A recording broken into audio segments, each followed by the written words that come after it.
Mrs. Whitaker, did you authorize a $5,000 purchase at Lux Jewelers? The question hit me like a slap to the face.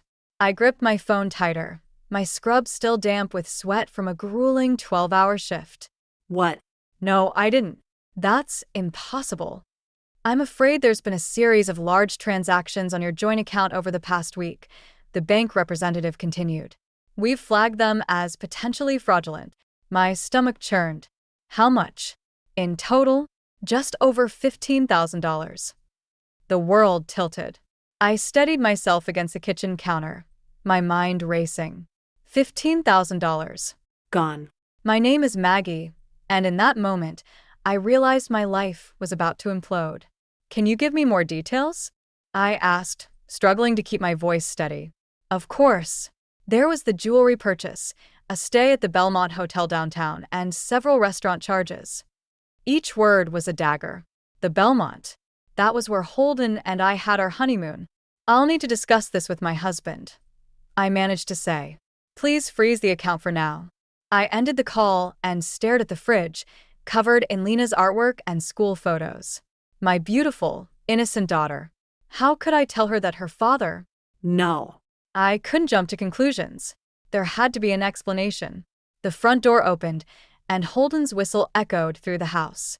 Honey, I'm home. I squared my shoulders and walked into the living room. Holden's smile faltered when he saw my face. What's wrong? He asked, setting down his gym bag. Did you spend $15,000 without telling me?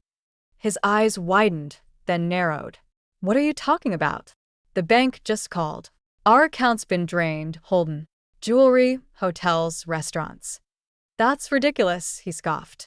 Someone must have stolen our information. I wanted to believe him. God, how I wanted to. But the pit in my stomach told a different story. The Belmont, Holden. That's where they stayed. His face paled. Maggie, I can explain. Don't. I held up a hand. Not now. Lena will be home soon. As if on cue, the school bus squealed to a stop outside. Holden's eyes darted to the window, then back to me. We'll talk later, he said, his voice low. This isn't what you think. I watched him plaster on a smile as Lena burst through the door, backpack bouncing. She hugged Holden, then me, chattering about her day. I held her tight, breathing in the scent of her strawberry shampoo. How could I protect her from what was coming? Mom, Lena pulled back, her brow furrowed. Are you okay? I forced a smile. Just tired, sweetie. How about we order pizza tonight? As Lena cheered and Holden avoided my gaze, I made a silent vow. Whatever was happening, whatever secrets Holden was keeping, I would get to the bottom of it. For Lena's sake. For my own. The game was on and I intended to win. I couldn't sleep that night. Every time I closed my eyes, I saw Holden's face, a mix of guilt and defiance. By morning, I was a bundle of raw nerves, desperate for answers. We need to talk, I said as Holden shuffled into the kitchen. He nodded, avoiding my gaze. After we dropped Lena off, the car ride was tense, Lena's chatter the only thing breaking the silence. As soon as she disappeared into the school building, I turned to Holden. Explain, I demanded. He sighed, running a hand through his hair. It's not what you think, Maggie. I've been investing. Investing? I scoffed. In what? Diamond necklaces and five-star hotels. It's complicated, he muttered. I didn't want to worry you until I had everything figured out. Bullshit, I snapped. You're lying to me, Holden. I can see it in your eyes. His face hardened. You're being paranoid. This is why I didn't tell you. You always overreact. I felt like I'd been slapped. Overreact? You spent our savings without telling me. Our savings. He laughed bitterly. You mean your savings. You're the one with the big career, remember? I'm just the stay-at-home dad. Before I could respond, my phone buzzed. It was the hospital. I have to go, I said, my voice shaking. This isn't over. I spent my shift in a daze, barely able to focus on my patients. When I finally got home, exhausted and emotionally drained, I found Evelyn in our living room. There you are, she said, her voice dripping with disdain. I was beginning to think you'd forgotten you had a family. I bit back a retort. Hello, Evelyn. I didn't know you were coming over. Well, someone had to be here for Lena, she sniffed. If you spent more time at home, Maggie, maybe you'd know what's going on under your own roof. I felt my anger rising. What's that supposed to mean? Evelyn stood, smoothing her expensive slacks. It means, dear, that while you're off playing doctor, your family is falling apart. Holden's been stressed, Lena's grades are slipping, and you? You're never here. That's not fair, I protested. I'm working to support us. And at what cost? Evelyn's eyes narrowed. Your daughter barely knows you, and your husband. Well, let's just say a man has needs. My blood ran cold. What are you implying? She patted my cheek condescendingly. Oh, nothing, dear. Just think about your priorities. As she left, I sank onto the couch, my mind reeling. Was Evelyn right? Had I been so focused on my career that I'd missed what was happening in my own home? No. I shook my head, trying to clear the doubt. This wasn't my fault. Something was going on with Holden, and I was going to find out what. I pulled out my phone, scrolling through our bank statements again. The jewelry, the hotel, the restaurants. There had to be a pattern. As I stared at the screen, a name caught my eye. Raina Caldwell. She'd been copied on a PDA email about a fundraiser at one of the restaurants Holden had visited. Raina, the perfectly polished PDA mom with the megawatt smile. Could she be involved? I felt a new determination rising within me. I was going to get to the bottom of this no matter what. For Lena, for myself, and for the truth that Holden seemed determined to hide. The school hallway buzzed with activity as I helped set up for the PDA bake sale. I'd taken a rare day off, determined to be more present in Lena's life and to keep an eye on Holden's involvement with the PDA. As I arranged cupcakes on a tray, Raina Caldwell's voice cut through the chatter. Oh my God, girls, you won't believe what happened. I glanced up, catching sight of Raina surrounded by a group of admiring mothers. Her perfectly manicured hand toyed with something at her neck. Is that new? One of the women asked, eyeing the glittering pendant. Raina's laugh tinkled like wind chimes. It is. A little gift from a secret admirer. My hands froze mid-motion. The pendant looked eerily similar to one I'd seen in the Lux Jewelers catalog. A secret admirer? Another mom giggled. Do tell. Raina leaned in conspiratorially. Let's just say he's tall, dark, and very generous. My stomach churned as the pieces started to fall into place. The jewelry, the restaurants, the hotel. It all pointed to one sickening conclusion. Maggie. Lena's voice snapped me back to reality. Are you okay? You look pale. I forced a smile. I'm fine, sweetie. Just a little tired. Lena's brow furrowed. Is it because of Dad? I heard you arguing the other night. My heart clenched. Oh, honey. It's just grown-up stuff. Nothing for you to worry about. She nodded, but her eyes held a wisdom beyond her years. I know something's wrong, Mom. I'm not a little kid anymore. I pulled her into a hug, fighting back tears. I know you're not. I promise we'll talk soon, okay? As Lena went to join her friends, I turned back to the bake sale table, my mind racing. I needed proof. Concrete evidence that Holden and Raina were Mrs. Whitaker. A hand touched my arm. I looked up to see Calvin Caldwell, Raina's husband, smiling kindly. I just wanted to thank you for volunteering. It means a lot to have parents like you involved. Guilt washed over me. Here was a man whose world was about to be shattered, and he had no idea. It's my pleasure. I managed, my voice tight. As Calvin walked away, I made a decision. I couldn't confront Holden or Raina without solid proof. I needed to see it with my own eyes. I pulled out my phone, sending a quick text to my sister. Can you pick up Lena after school tomorrow? Something's come up at work. It wasn't entirely a lie. This was work, the work of saving my family and my sanity. Tomorrow, I'd follow Holden. I'd see where he went, who he met. And if my suspicions were correct, I'd have the evidence I needed to confront him once and for all. As I finished setting up the bake sale, I caught sight of Raina again. She was laughing, her hand still playing with that damned necklace. My resolve hardened. Enjoy it while you can, I muttered under my breath. Because your perfect little world is about to come crashing down. The game was on, and I was playing for keeps. For Lena. For my dignity. And for the truth that had been hidden from me for far too long.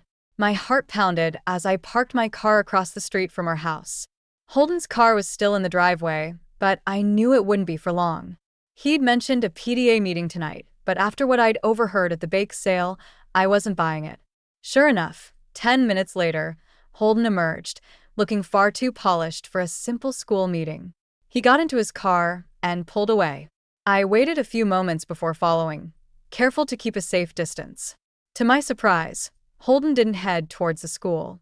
Instead, he drove to the upscale part of town, eventually pulling into the parking lot of Le Petit Café, a trendy spot known for its intimate atmosphere. I parked across the street, my stomach in knots. Part of me hoped I was wrong, that this was all a misunderstanding. But as I watched Holden enter the cafe, that hope crumbled. 5 minutes later, a sleek red convertible pulled up.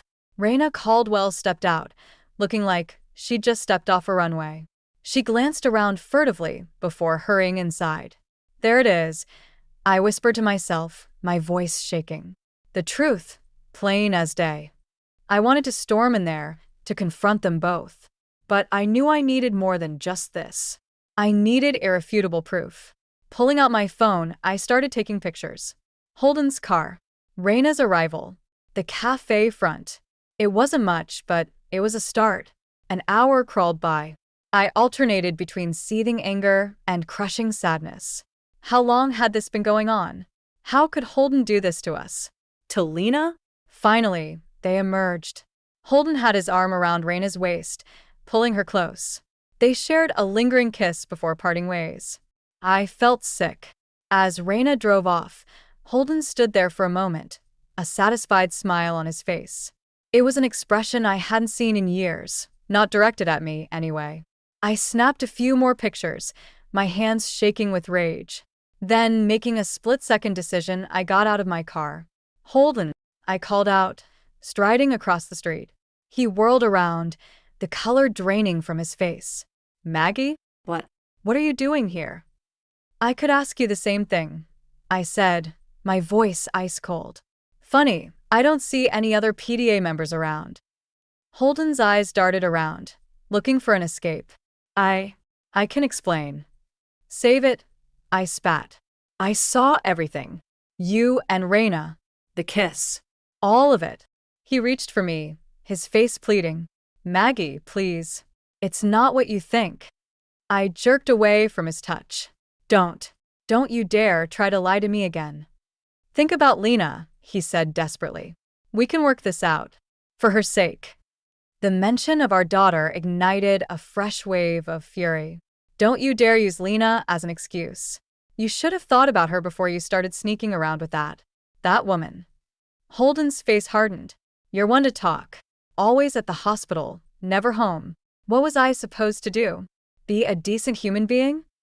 I suggested, my voice dripping with sarcasm. Communicate? Or here's a wild idea. Not cheat on your wife. We stood there, the weight of years of resentment and betrayal hanging between us. Finally, I took a deep breath. This isn't over, Holden. Not by a long shot. But I'm not doing this here, in a parking lot. Go home. We'll talk later. As I walked back to my car, I felt a strange mix of devastation and determination. The life I thought I had was over, but a new chapter was just beginning, and this time, I was writing the rules. I spent the next day gathering every shred of evidence I could find.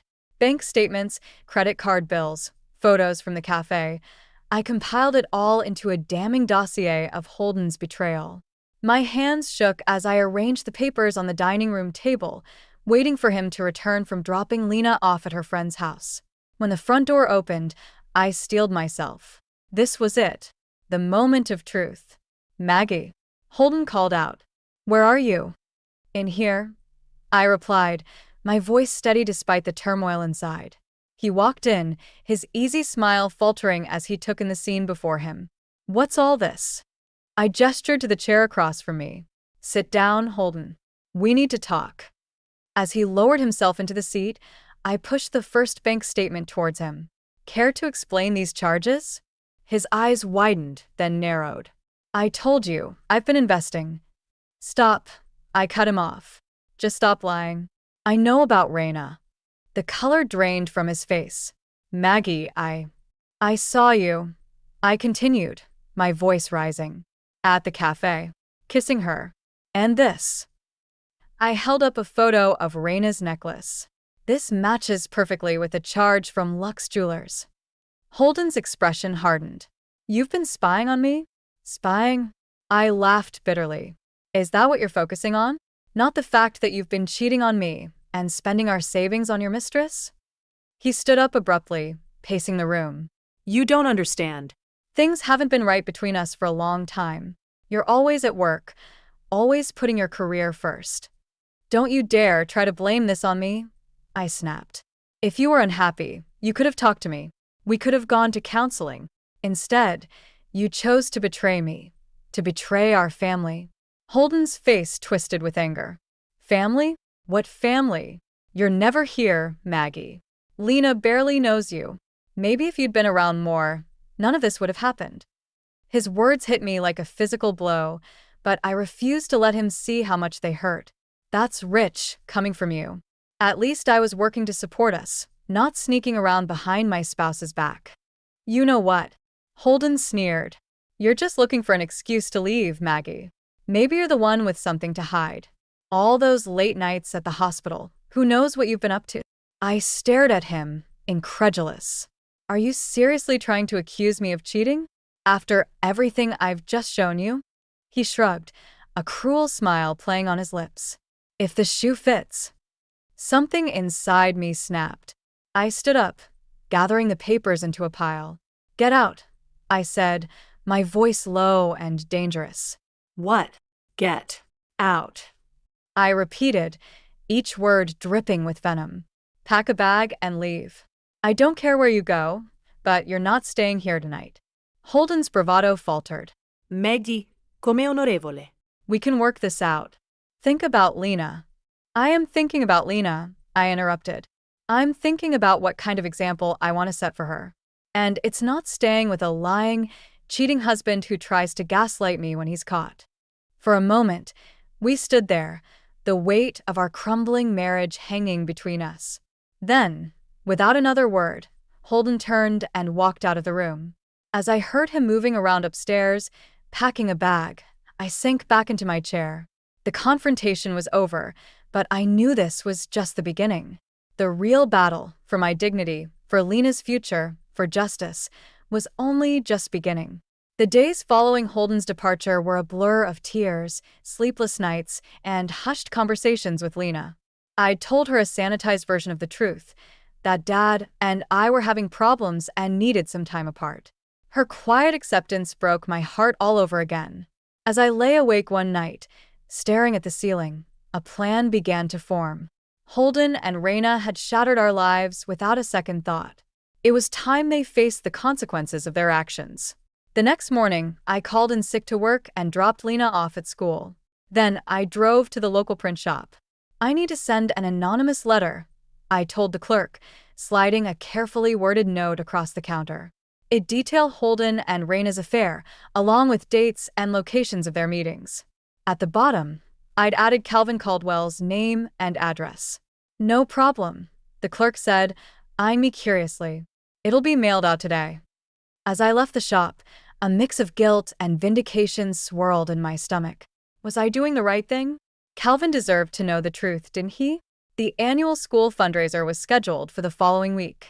I knew both Reina and Holden would be there, Reina as the event organizer, and Holden as a volunteer. It was the perfect stage for their downfall.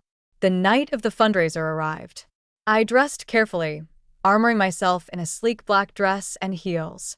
Lena chattered excitedly as we drove to the school, oblivious to the tension radiating from me.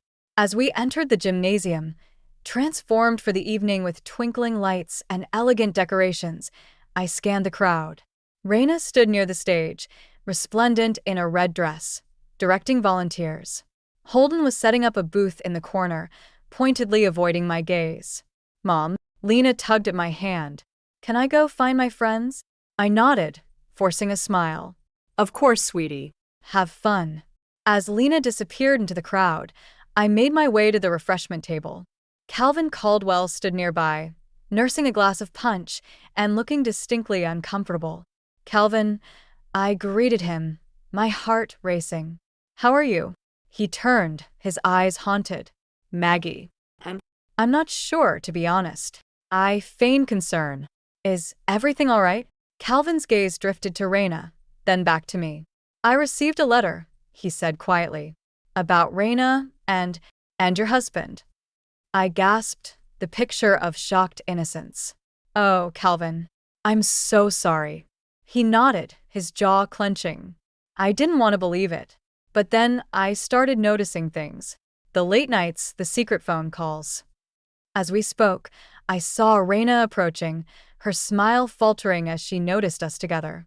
Calvin, darling, she said, her voice overly bright. I've been looking for you everywhere. Calvin's entire demeanor changed. He straightened up, his eyes hardening. Have you, Raina? Or were you too busy with Holden Whitaker? The color drained from Raina's face. What are you talking about? Don't. Calvin's voice trembled with anger. Don't you dare lie to me. Not here, not now.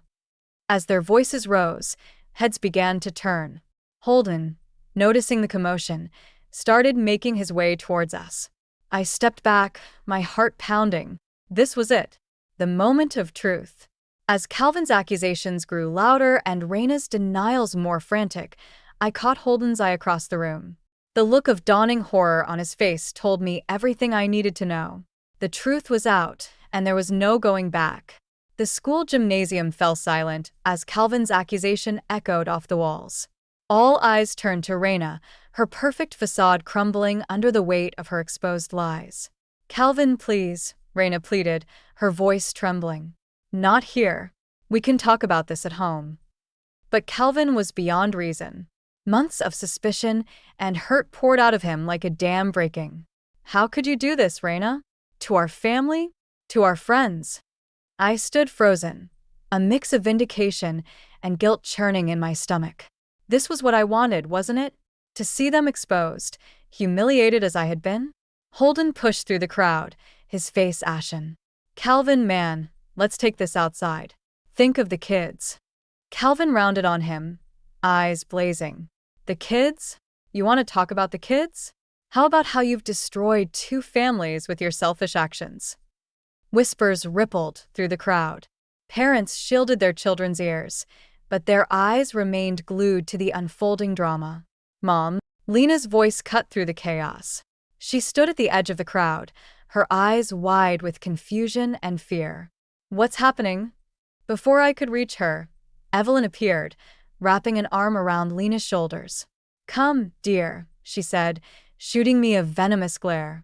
This is no place for children. As Evelyn led Lena away, Raina's composure finally shattered.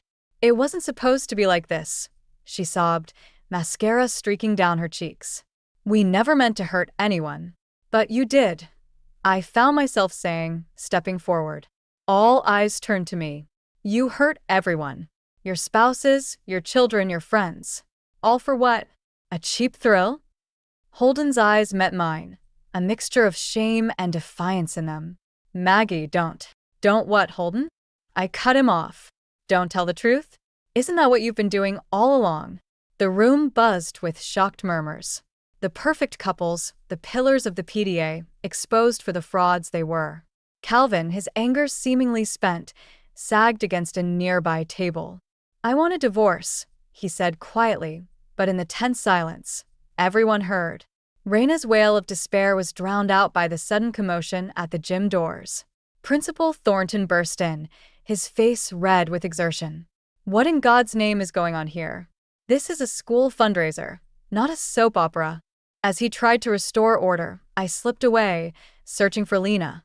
I found her in an empty classroom, Evelyn hovering nearby. Mom, Lena's voice was small, uncertain. Is it true? About Dad and Mrs. Caldwell. I knelt before her, taking her hands in mine. Oh, sweetheart. I'm so sorry you had to find out like this. Evelyn sniffed disapprovingly.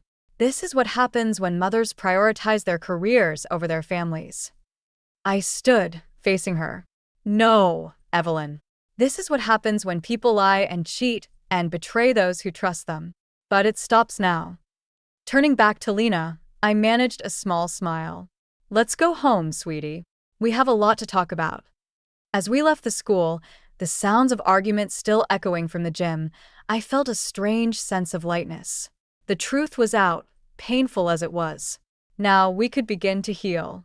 But as I buckled Lena into the car, I couldn't shake the nagging feeling that this was just the beginning of a long, difficult journey. The fallout from tonight would ripple through our lives for years to come. But for the first time in months, I felt ready to face whatever came next. The weeks following the school fundraiser fiasco were a blur of lawyers, counseling sessions, and tearful conversations with Lena. My sister, Kate, had opened her home to us, providing a safe haven as we navigated the choppy waters of our new reality. One crisp autumn morning, as Lena and I sat on Kate's porch swing, sipping hot chocolate, my phone buzzed. Holden's name flashed on the screen. "Do you want me to answer it?" Lena asked, her eyes searching mine. I shook my head, silencing the call. "No, sweetie. If it's important, he'll leave a message." Sure enough, a voicemail notification appeared moments later. I listened to it while Lena went inside to help Kate with lunch. "Maggie, it's me." Holden's voice was strained. I need to see you. To explain. Please." I closed my eyes, taking a deep breath. Part of me wanted to ignore him, to continue building our new life without his toxic presence. But I knew we needed closure, for Lena's sake, if nothing else. That afternoon, I met Holden at a nearby park. He looked haggard, the polished facade of the man I'd married long gone. "Maggie, I'm so sorry," he began as soon as I sat down. "I never meant for any of this to happen." I held up a hand, stopping him. "Holden, I didn't come here for apologies. I came to tell you that Lena and I are moving forward. Without you." His face crumpled. "Please, give me another chance. I'll do anything. Counseling, therapy, whatever it takes." "It's too late for that," I said, my voice steady. "This isn't just about the affair, Holden. It's about respect and trust, and you've lost both." "But our family," I interrupted, "is Lena and me now. We're healing, growing stronger every day, and we'll continue to do so, with or without your involvement." Holden's shoulders sagged in defeat. "I understand. Can I still see Lena?" I nodded. "That's up to her. I won't keep her from you, but I won't force her to see you either. You'll have to rebuild that relationship on your own." As I stood to leave, Holden caught my hand. "Maggie, I truly am sorry. For everything." I looked into his eyes, seeing genuine remorse there. But it wasn't enough. Not anymore. "I know," I said softly. "Goodbye, Holden." Walking away, I felt a weight lift from my shoulders. The anger and hurt that had consumed me for so long began to dissipate, replaced by a sense of peace and possibility. Back at Kate's, I found Lena curled up on the couch, reading. She looked up as I entered, her eyes questioning. "It's over," I said simply, sitting beside her. "We're starting a new chapter, just you and me. How does that sound?" Lena snuggled into my side. "Scary," she admitted, "but kind of exciting too." I hugged her close, marveling at her resilience. "That's exactly how I feel, sweetheart." As we sat there, planning our future, I realized that this painful journey had given us both an unexpected gift, the strength to face whatever life threw our way, together. The road ahead wouldn't be easy. There would be challenges, setbacks, and moments of doubt. But for the first time in years, I felt truly alive, ready to embrace the unknown with open arms. Holden's betrayal had shattered the life I thought I wanted. But from those broken pieces, Lena and I were building something new, something stronger. A life filled with honesty, trust, and unconditional love. And that, I realized, was the greatest revenge of all.